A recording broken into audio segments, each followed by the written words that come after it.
Wow, so I've just finished Mistborn Book 2, The Well of Ascension. This is going to be a recap. If you've not already seen the recap for Book 1, it might be worth watching that. But jeez, I thought Book 1 was amazing, but Book 2 absolutely blew my socks off. If you haven't read this book yet, get off this video now because it's going to literally be wall-to-wall spoilers. I'm going to go over the plot summary. I'm going to talk about a couple of my favourite parts of the book and my favourite characters and their relationships with each other. And then we're obviously going to talk about that ending, the prophecy of the Well of Ascension, the big twist. I knew there would be a twist. I thought this isn't going to go smoothly, but I did not see that coming. When it happened, I was literally on my bed reading, and then it happened, the big twist, and I was just going, oh no. Oh no. Oh no. And like my missus was next to me looking at me going, what's this guy on? And, you know, probably questioning her life choices, I think. And with that said, let's begin. So the book kicks off with Luthadel in chaos. Well, sort of, like the Lord Ruler is dead and Ellen Venture is now in charge. We all know how idealistic he is and he's trying to lead the city in a way that's fair for everyone. That's something that the Scar have never had under the Lord Ruler's reign. But it seems that ruling over a kingdom isn't as easy as overthrowing an emperor. We've got multiple factions vying for control, including Ellen's father, Straff Venture. We've also got Set, who's a warlord, and both armies are camped outside the city. Both armies are stronger than whatever army Luthadel has left, because you got to remember that when the Lord Ruler was defeated, a lot of the nobles fled the city, taking their armies with them. So any sort of army that's left to defend Luthadel is it's definitely smaller than it used to be, and it's fairly inexperienced in actual warfare. So with the two armies outside the city, a siege begins, and that's bad news for Luthadel because Ellen doesn't know how long the supplies can last. Ellen's doing his best to come up with solutions to get him out of this sticky situation. One thing he's also done, he's made like an assembly, which consists of Scar, nobles, or the old nobles, and merchants. So it's sort of like a mini government, which is a nice idea in principle, but it's proven to be a bit of a pain in the arse, to be honest, because they're all sort of, they've got their own interests and they're all doing a bit of politics and trying to, you know, get what they want out of the situation. He's also got his like inner council, which is our motley crew of heroes from book 1. You know, like Ham, Breeze, Doxson, Clubs. Spook even rocks up after a while, with a bit more experience than he was. And of course, there's the mighty Vin, who is now a full-blown, highly skilled and experienced Mistborn. Her relationship with Ellen is public knowledge, but as well as a romantic partner to him, she's also acting kind of like his personal bodyguard, or like an honor guard, you might call it. And yeah, just fending off assassinations, because there's been a few and they keep coming. So that's what she's doing. While this is going on, she's experiencing a bit of inner turmoil. Because she's got like a really, you know, badass reputation now, for want of a better word. She's sort of doubting, like, is she even that good? Can she live up to the reputation? At the same time, she's questioning if she's the right woman for Ellen, because, like, on the surface, they are so different. But you might argue that that's why they ended up together in the first place, because if you remember back to book 1 when they were going to the balls, neither of them really fit in, and that's sort of what brought them together. But anyway, she's having doubts about it. She's not sure whether she's the right person for him. So that's something that's going to continue as the book progresses. She's also feeling her connection to the mists strengthen, and she's hearing this strange sort of thumping noise that's sort of calling to her, but she's not really sure what it is at this point. And then enter a new character called Zane. He's also a Mistborn, and he's also very skilled and experienced. Zane is actually the son of Straff Venture, which makes him a half-brother of Ellen, although Ellen doesn't know about him at all. And it turns out Straff has been having just like loads of kids. Like seriously, the guy's got more kids than Elon Musk. He keeps doing it to try and get some Mistborn children. There's a lot which I think that some of them turned out to be Elementers, some of them turned out to be not much, and knowing Straff, he probably just cast them aside. But Zane actually turned out to be a full Mistborn. He's doing Straff's bidding to a certain extent. Straff's finding it hard to control him because Zane is, I don't know what the politically correct term is, but Zane's insane, basically. He's hearing voices, and Straff's like, he's hard to control. He's a liability, but he's really powerful and I need him. So he's rocking up at Luthadel. Vin bumps into him on one of her sort of nightly patrols. They end up sparring, and she sort of kind of likes it in a weird way. And that keeps happening then. He keeps coming back at night time and they keep sparring and she's loving it. And it's a bit of a weird setup, but that's what's going on. I assume if Straff knew this was happening, he'd be saying, well, why don't you just kill her? But Zane obviously has feelings for Vin, because he's sort of saying like, why are you with Elend? You know, he's not even Mistborn. You should be with a Mistborn. Like, they don't understand you. I understand you. We should be together, kind of thing. So he's trying to like tempt her away, and you're thinking, nah, come on, don't do it. I hope this doesn't happen. You know, at this point, I was like, is Vin gonna sort of join the other side or something, like, or run away? But yeah, this weird relationship hasn't gone unnoticed by Oreseur, who is a Kandra, and he was in fact the Kandra who was pretending to be Lord Renault in Mistborn Book 1. So if you remember, Vin's rich uncle from the countryside, Lord Renault, wasn't actually Lord Renault. It was a Kandra, which is like a shapeshifter type creature who can eat the bones of a person and then become them and imitate them, and like with such efficiency and excellence that no one can actually tell the difference. So anyway, so when Lord Renault died in Book 1, and then Kelsier died, he had ordered Oreseur the Kandra to eat Kelsier's body, and then he went around pretending to be Kelsier to inspire the Scar into an uprising, and that's really what kicked things off in Book 1. So what's happened in Book 2 is he's now contracted to Vin. I can't remember why. Maybe Kelsier passed on the contract to Vin before he died or something like that. But he's now contracted to Vin. Vin's not particularly happy about it, but to appease Elend, she agrees to have Oreseur knock around with her, especially at night, almost as like a bodyguard to her kind of thing. She doesn't like that there's this bloke now just with her all the time. So she goes to the market, buys like the most ferocious wolfhound, which is like a big scary dog she could find. She kills it, orders Oreseur to eat the wolfhound, and then he becomes like a wolfhound dog-like creature. Oreseur's not very keen on it at first. He finds it a bit degrading, but the relationship then starts to develop in a way which is really heartwarming. I loved it. Like slowly, gradually, they start sharing things with each other about their past. Vin obviously has had a rough past, very rough past. She starts telling him. In return, Oreseur tells her about some of the things he's been through and how some of the masters have treated him really badly. Oreseur then starts subtly helping Vin out in ways which he's not even contracted to. He's just doing it because he actually likes her and respects her. And there's one moment where they were in this sort of tense meeting, and Vin and Oreseur weren't really talking, but they're involved in this tense meeting. And then just sort of like without realizing, she starts like patting him or like scratching his ear or something. And then he's just going like that, just like enjoying it. And then all of a sudden they look at each other like, hey, what? What's going on? They're like, what? No, nothing. Like, and it was a bit awkward. And I just thought it was a really good moment because it shows them that even though they wouldn't like to admit it, they are actually becoming closer and there's a bond developing there. In the midst of all this, they actually find out there's another Kandra involved somewhere, because Oreseur finds the body or the bones of a person in the back of a wardrobe. And he's like, yeah, that's a Kandra, 100%. So... but they don't know the new body that Kandra has taken. They're going, look, it's probably someone on your inner council. So it's a bit sad and worrying because now there's a spy in the midst, and it's going to be, you know, either like Breeze or Ham or someone like that. I think she rules out that it can't possibly be Elend, but other than that, it could be anyone.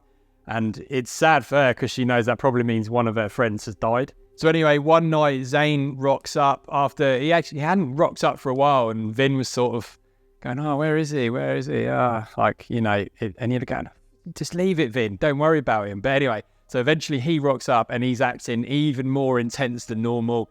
Leave Elend. He doesn't understand you. He's just using you. He doesn't really like you. You're just a tool for them. Because obviously that's how Zane feels, because that's how Straff, his father, treats him, just like a tool. I don't think there's much particularly love there. He's saying, yeah, come on, leave. And she's like, nah. I do love him. He's a good man. So the last time Vin had seen him before this was when Zane had come and he'd convinced her to go and attack Set, because by this point Set is sort of one of the warlords. He's weaseled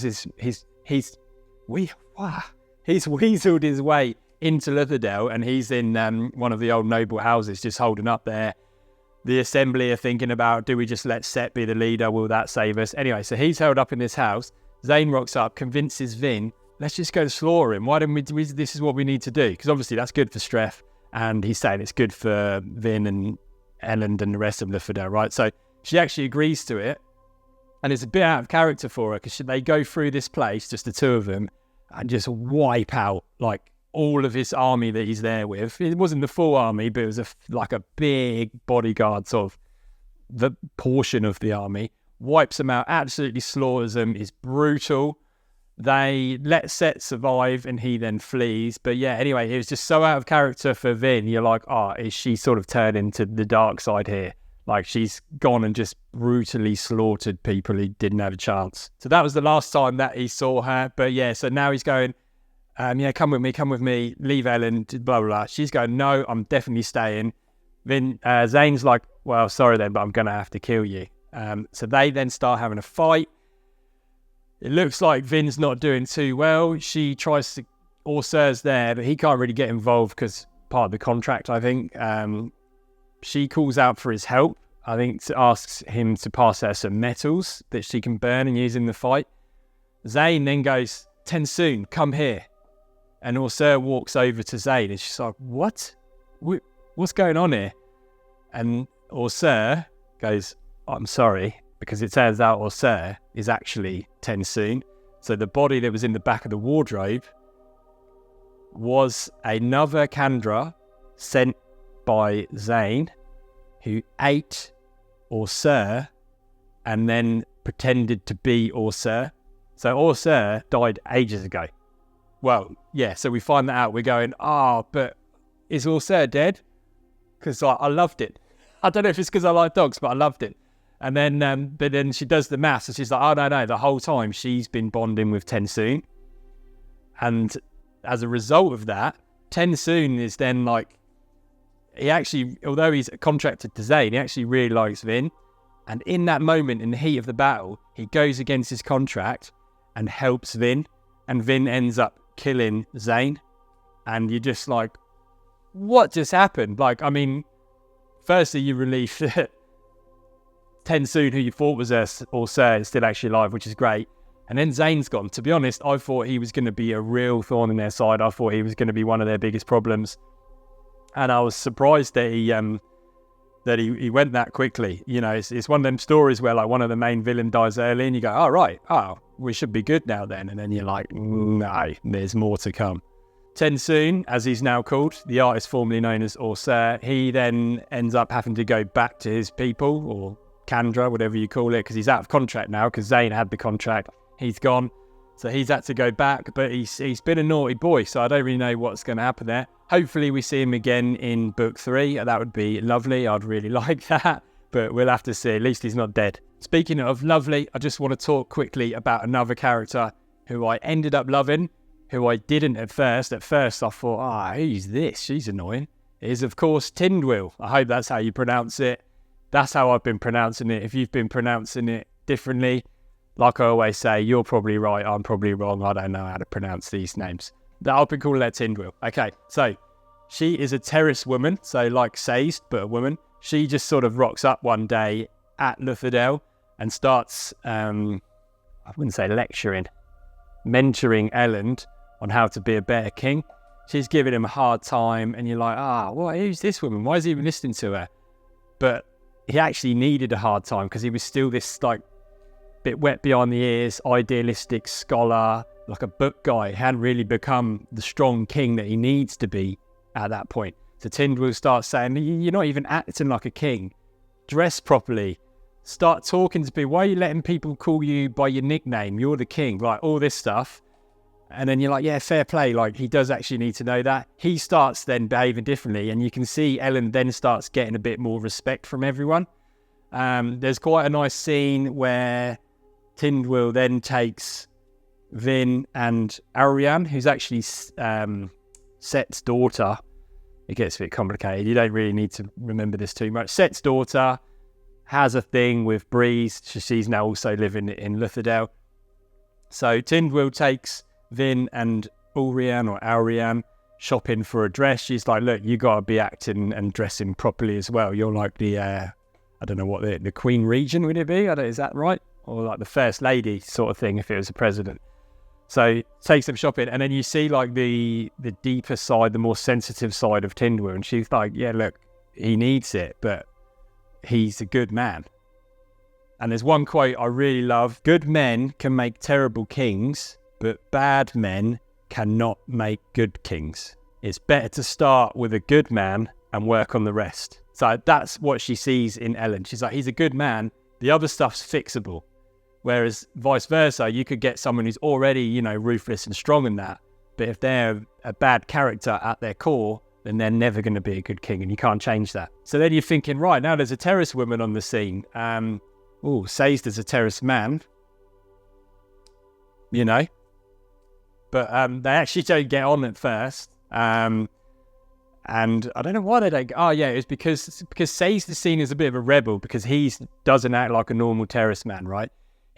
They're supposed to sort of keep a low profile, stay neutral, not really get involved in the politics and the war, and like he basically helped overthrow the whole empire. He was a key part in Vin defeating the Lord Ruler, which is about as rebellious to the terrorist culture and sort of policy that they try and uphold. So Tyndwill's like sort of giving him the cold shoulder for a long time, right? And then Breeze, who is just like an A-grade soother, soothes their emotions one day, and then they start to, as he says, he wasn't forcing them together, but he was removing what was keeping them apart, and then they had feelings for each other, and then they were allowed to come together and sort of, I think, respect at first, but then it did actually blossom into something a bit more than that. She ended up saying, like, Sazed, like, yeah, you're a rebel, but that's what we need. Because she's not had the best life. And she's like, Sazed, you're the only person who's ever actually stood up, like really stood up for the terrorist people and did what's needed to be done. And then Tyndall's like, I've got to go, to uphold the policy. She has to stay neutral. So she has to get out of there before the war all kicks off. And then she's like, but if you tell me to stay, I'll stay. And he's like, basically says, yeah, I want you to stay. Lovely little moment. I'm sure if it was a movie, it would be lovely little romantic music playing, very sort of intense, powerful scene. Sazed is a eunuch, so it wouldn't get too blue or anything like that. But yeah, I thought that was nice. So after that, they started working together more on their research, going over like Sazed's like notes and rubbings, and also consulting their own memories. And they really start diving into the prophecy of the Well of Ascension, finding out what it was all about, the original hero of ages, what happened there when he went to the well, and how then Rashek, if you remember his terraceman sort of guide in that journey to the Well of Ascension, killed Alendi, the hero of ages, and took the power for himself. And they were discovering that, yeah, that's not what you've got to do.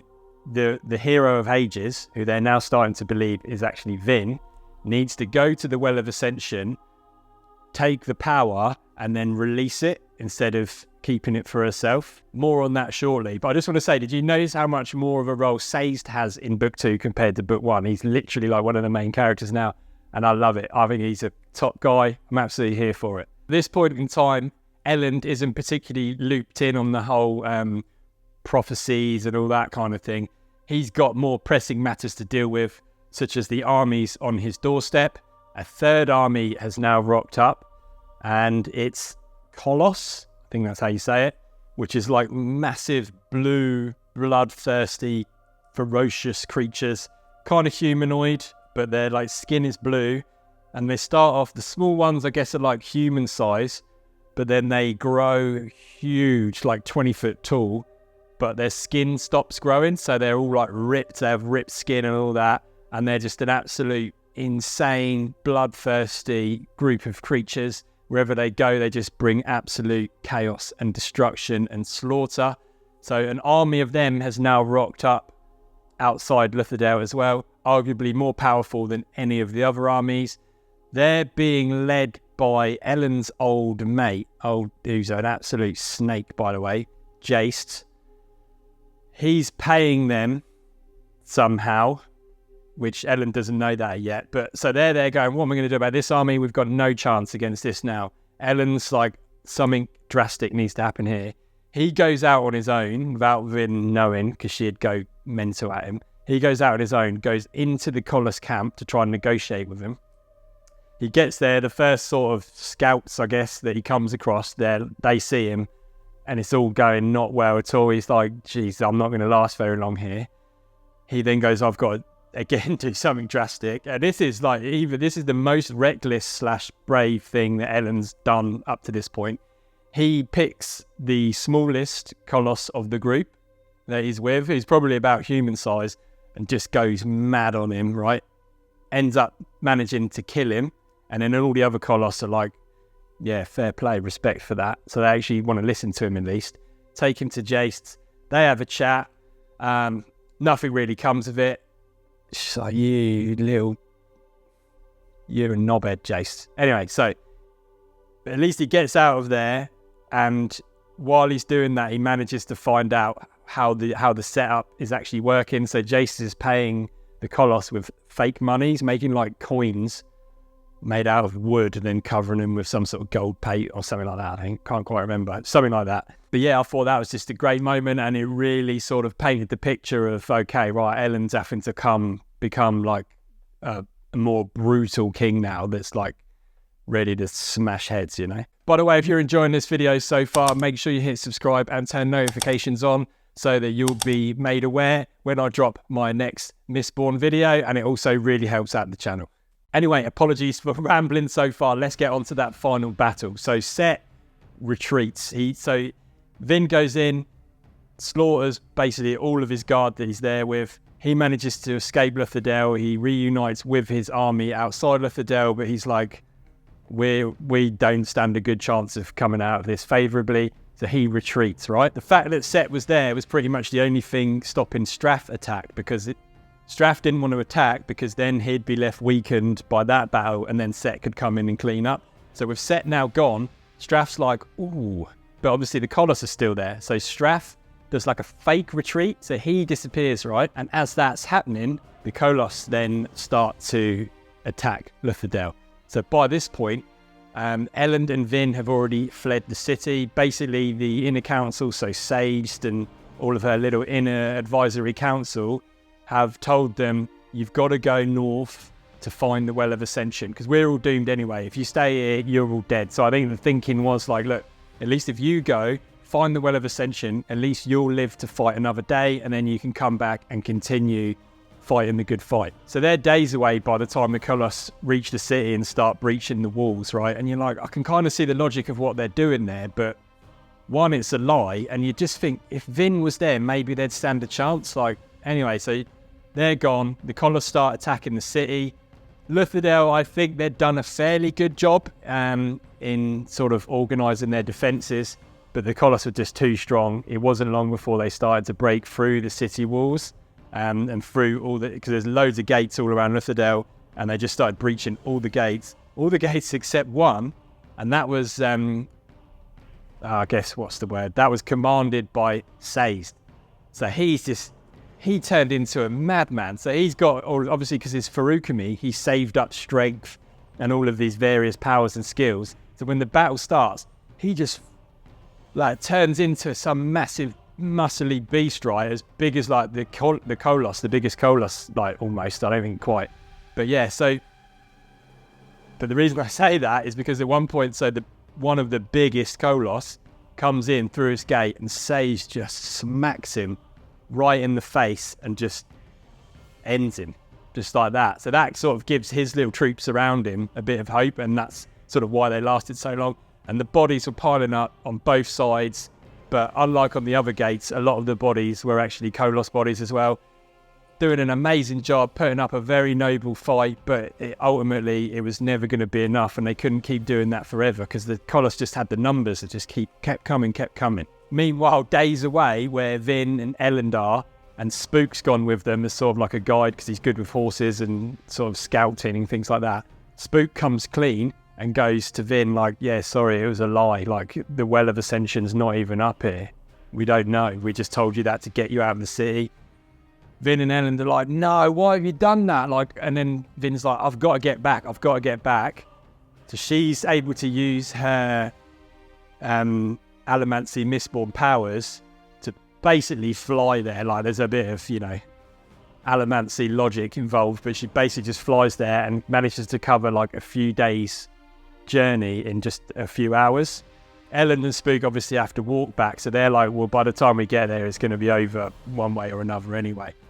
While they are on that sort of journey, one other thing I'll mention is that they actually come across Jace, who had been in control of the coloss.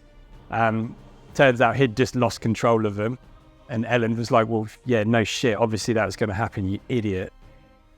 He's like, oh, sorry, tries to apologise for that, and Ellen's just like, remember they used to be friends as well, but Ellen's just like, chops his head off there and then, doesn't even say anything, just bang, chops his head off.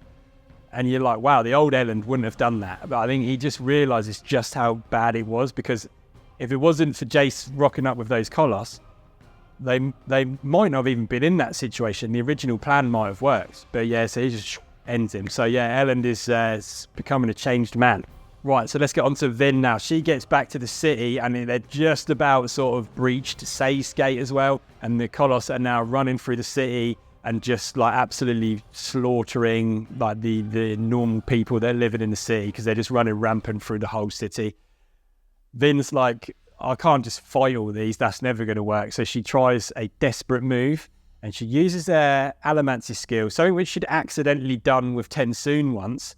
She used her powers, and it's something that your average Allomancer would never be able to do it, not at all. Because she's so powerful, I think she burned that, what's the bloody metal called? Duralium or something like that? The one that makes all your metals just burn all at one point to become super powerful. She does that and soothes and riots them at the same time, and basically manages to break through, because they are sort of human but they're not, so that's why they're hard to control. But she manages to break through and actually gets control of them. So these coloss are running through the city, causing chaos, killing people left, right and centre. Suddenly they just stop, right? And then they're like, and they're like sort of like a zombie army almost, just dead still. And they're actually under control by Vin, and you are like, oh my god, right. So we've now got Luthadel's army, what's left of them, not great, but it's something. Vin's back, who is just the most powerful Mistborn in all the land. I think that's fair to say at this point. And now the coloss, who was the strongest army out of the lot of them, is now under Vin's control. Hello, let's go, man. Obviously, the coloss army is a bit depleted, but still super strong. She then takes the coloss and what's left of Luthadel's army out to Straff's army, because Straff had seen all this going on, and he's like, yeah, they're weakened. Right, now we can come in. But Vin actually came out to meet him with her army, and the coloss, man, they just started bashing through Straff's army. Straff's like, looks up in the sky, sees an arrow flying towards him. What the hell? Not an arrow, it's Vin. Lands straight on top of him, boosh, with one of the coloss's massive swords, which is like super heavy, but obviously she's Mistborn, so, whatever. Physics is no match for a Mistborn. She just bang, smashes him, Straff's gone. Okay, fantastic. Set is watching all this go on as well. He's like, should we just flee or should we help? Sort of thinks about fleeing. His daughter, Elrianne, who I said earlier, has a bit of a thing for Breeze. Bit of a thing, they're practically married. In fact, they might be married. Anyway, she sort of convinces him to join in the fight. So he's like, right, we march for Luthadel against Straff. So now you've got Luthadel's army, Vin the Mistborn, coloss, and now Set's army, all marching against Straff. They surrender. So you are like, yeah, here we go, happy ending. Oh, look, there's not much left of the book. What a happy ending. Fantastic. I love a happy ending. Or is it? So let's talk about that. Just before I do, their victory in that battle for Luthadel didn't come without costs. Unfortunately, so many people died, including clubs, and of course, Tyndwill. So Sazed is obviously absolutely devastated about that. He's just beside himself. As the dust starts to settle, Vin realises something's still not right. She can still hear this thumping sound She knows now it's coming from the Well of Ascension.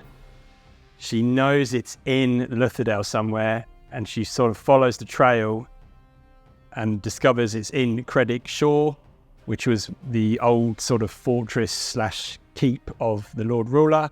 And they're like, well, yeah, it makes sense. If you had that power, you'd want to keep it under your nose in the actual place where you are all the time. So she goes in there with Elend, looking for this Well of Ascension. They manage to find a secret staircase and start going down the stairs towards the Well of Ascension. Guided by the prophecies, she believes that she's got to go there, get the power that's held there, and then set it free rather than keeping it for herself. And at this point I'm going, yeah, I know how this is going to happen. She's going to take that power and then she's going to get so overwhelmed by the sheer magnitude of the power that she's going to become corrupted and end up keeping it for herself. And then is she going to be like another Lord Ruler?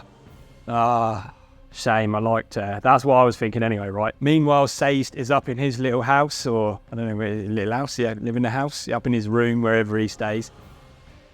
Like I said, he's devastated about Tyndwill. He's there going over his notes and going back through his records and memories. It's like, something just doesn't make sense here. Something doesn't make sense. And then he's like, hang on a minute. This has been changing. What I'm reading didn't used to say this. This doesn't make sense. He's then visited by a spirit, like a mist spirit, who's going like, probably looks a bit more less comical than me doing it, but yeah, pointing towards Credic Shore. He's like, you got to go. He like doesn't speak. He goes, you got to go, man. You got, and then sort of said, you got to stop the hero of ages from reaching the well.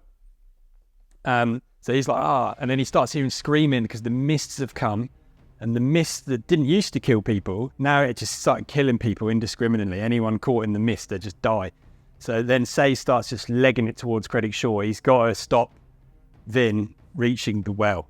And again, because you believe, because she's going to keep the power for herself and she can't be allowed to do that. So he goes into Credic Shore, he finds the secret staircase, he's going to go down there to get him, and then his path is blocked by none other than Marsh. That's a blast from the past. So Marsh is Kelsia's brother. He was in this Mistborn Book 2 at the very start. He was actually with Sazed. I thought they had quite a nice little partnership going. They split up in very early on in the book, and we hadn't actually seen Marsh again since then. If you don't remember from Book 1, Marsh had become an Inquisitor, but he was still he was on their side. He was like a spy for them, and he actually helped Vin in the final battle against the Lord Ruler. So he's a friendly Inquisitor, right? But now he's there blocking the staircase, so Sazed can't get down. Sazed is like, what are you doing? I've got to go and stop Vin. Marsh is like, I can't let you do that. I have to kill you. I'm sorry. He's like, what?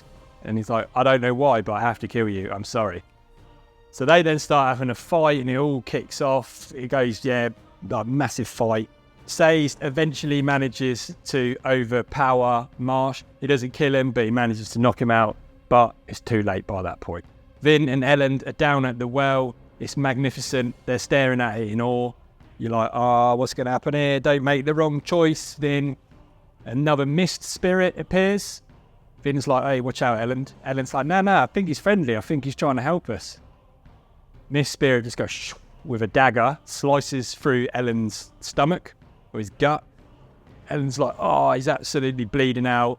Vin's looking at him. Vin's seen enough wounds in her life to know that, you're not coming back from that. She walks into the well, which is like liquid metal. It engulfs her, and she feels the most enormous power, more power than she ever could have imagined. She starts seeing how she would be able to use that power to right every wrong in the world. She can save Elend. She can save all the Scar people. She can make everything fantastic. But she's thinking, no, I've got to release this. But she's going, if I release this, Elend's dead, the love of her life. But it's the right thing to do. And there was a quote where, I think it might have been Tyndwill that said it, or Sazed, is that loving someone is being able to trust their choices, even if you don't agree with them. And she knew that Elend would rather her save the world than save his life. So she releases the power. We then have the power, whatever it is, shouting, I'm free. And instantly you know it was the wrong decision. It was an evil power that's now just been released out into the world. It was the wrong choice, Vin. And this is when I was like, oh no. Oh no. Like, I literally just for a minute just going, oh no. I wanted to go back in time 10 minutes just so that Vin could make the other choice. Oh no. Just, yeah. Right, so then the one good thing from this is that the mist spirit then helped Vin save Elend. Like, I'm not quite sure, but I think Elend became a Mistborn now, somehow. I don't know if it was because he snapped in the same way that Celsius snapped or Vin snapped. You know, when something just so bad happens, it just snaps something inside you. And if you previously weren't Mistborn, you become Mistborn. Obviously, it makes sense that he can become Mistborn because his half-brother was one, so he has that in his family line. He becomes Mistborn, and Vin gives him some metal to burn. He burns it, heals himself. So Elend's alive, but the world's looking pretty doomed, to be honest. And it turns out the prophecies were all a trick by the power to get someone to come and release it. And so a lot of the texts had been changing. So the text they were reading was saying the hero of ages must not reach the well and keep it for himself. But then they found out the actual original in scripture was saying the hero of ages must not reach the well and set it free, which obviously changes everything. It's the complete opposite. Yeah. So Elendi, who was the original hero of ages, must not be allowed to reach the well and set free the power that is being contained there, the evil power. There was heaps of other changes as well. In the original prophecies, the person who discovered the hero of ages was called the announcer. In the new prophecies that they'd been studying, it was called the holy first witness, which just so happened to be the thing that the people were all calling Sazed. So he's reading that going, holy first witness, or first holy witness. Hang on a minute, that's what people are calling me. Maybe this is real. Maybe Vin is the hero of ages. So it slowly got everyone on board and led them all to this point where they set the power free. This is confirmed when Sazed goes back and reads the metal plate he'd taken some rubbings from or some traces from at the very start of the book. And the plate said, I carved this in metal as that's the only thing that can be trusted. And then he held up his rubbing from it and it was completely different, like subtle words here and there, but it completely changed the whole meaning of it. So the author of that plate, he'd written or he'd carved into that metal because basically the exact same thing happened back in their time.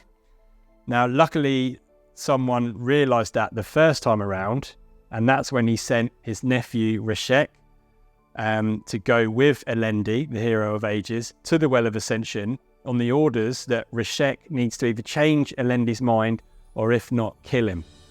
And Elendi didn't change his mind. Reshek killed him, but then Reshek took the power for himself. Now, had Reshek sort of been more, less greedy, he may have set it free at that point, but Reshek actually just kept the power for himself and he became the Lord Ruler. So now we're at a point where okay, so this is probably worse than the Lord Ruler.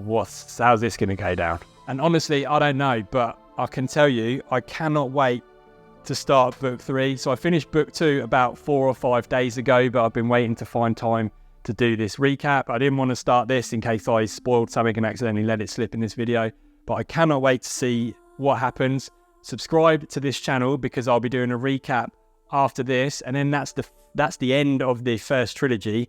So I'll be able to do a bit more content about the whole original trilogy of the Mistborn series. There is another trilogy after this, but apparently this trilogy is the best. And I can see why. And what are we going to do until then? In the words of our new king, Elend Venture, we survive.